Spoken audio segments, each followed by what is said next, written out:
Je suis né en France, de parents algériens, et je voyage à travers le monde depuis 40 ans, puisque je fais le métier d'artiste depuis 40 ans. Et j'adore la transmission orale, j'adore former des chœurs, apprendre à chanter à des gens.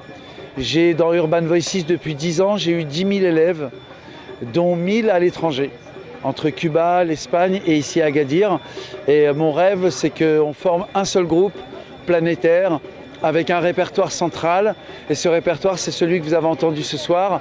C'est un répertoire qui honore 7 femmes d'une famille, mais qui sont en fait 7 femmes universelles. Donc c'est un hommage à la féminité, à la difficulté pour certaines femmes d'être libres aussi, et puis au courage que les hommes peuvent avoir pour les soutenir dans le monde. C'est aussi ça le message des chants.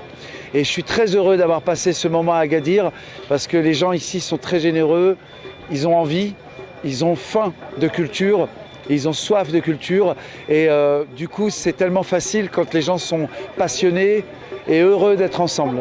Voilà, j'ai passé un merveilleux moment ici à Agadir. L'idée est venue que j'ai fait beaucoup de petits groupes partout, et j'ai eu envie de créer un grand groupe dans la ville de Nantes. Et ce que j'ai fait, c'est que j'ai créé un cursus pédagogique très facile pour que tout le monde puisse intégrer le projet.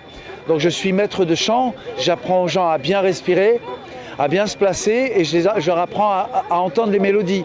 Et du coup, on prend du plaisir ensemble, tous ensemble, c'est formidable. Du plaisir dans la culture, voilà. Je ne fais pas grand-chose en fait, je fais de la publicité. Souvent c'est gratuit, je dis aux gens de venir gratuitement, et en général ils viennent à un cours et après ils sont toujours là. Parce que j'avais fait 3 voyages, j'avais prévu 3 voyages il y a 5 ans, un voyage en Amérique, un voyage en Europe et un voyage en Afrique du Nord.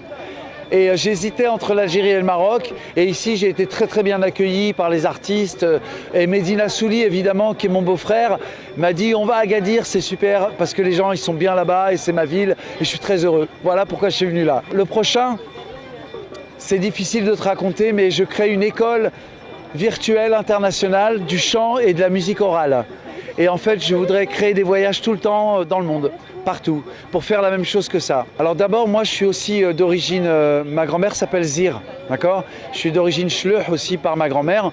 Donc déjà la culture amazigh m'intéresse énormément, mais c'est juste un patrimoine extraordinaire. Par exemple, j'ai découvert des femmes, les tchikhat de Taroudante. C'est juste une grande classe musicale et une grande claque musicale. C'est-à-dire j'ai découvert des artistes très intelligents, très riches dans leur échange, dans leur langage, et on parle d'une culture qui est ancestrale, qui est très ancienne. Donc ça, je trouve ça très important de la remettre à tout le monde et que tout le monde puisse l'entendre. Le public marocain, je veux leur dire qu'il faut qu'ils continuent à être aussi doux et aussi gentils avec les étrangers qui viennent, parce qu'ils nous donnent une leçon aux Européens. Vous comprenez ce que je veux dire? Je trouve que les Marocains nous donnent une leçon de bienveillance, d'amour, de gentillesse quand ils nous accueillent dans leur pays. قبل المغادرة لا تنسوا الاشتراك في قناة العمق المغربي وتفعيل الجرس ليصلكم كل جديد، ولا تنسوا مشاركة الفيديو والضغط على زر الإعجاب.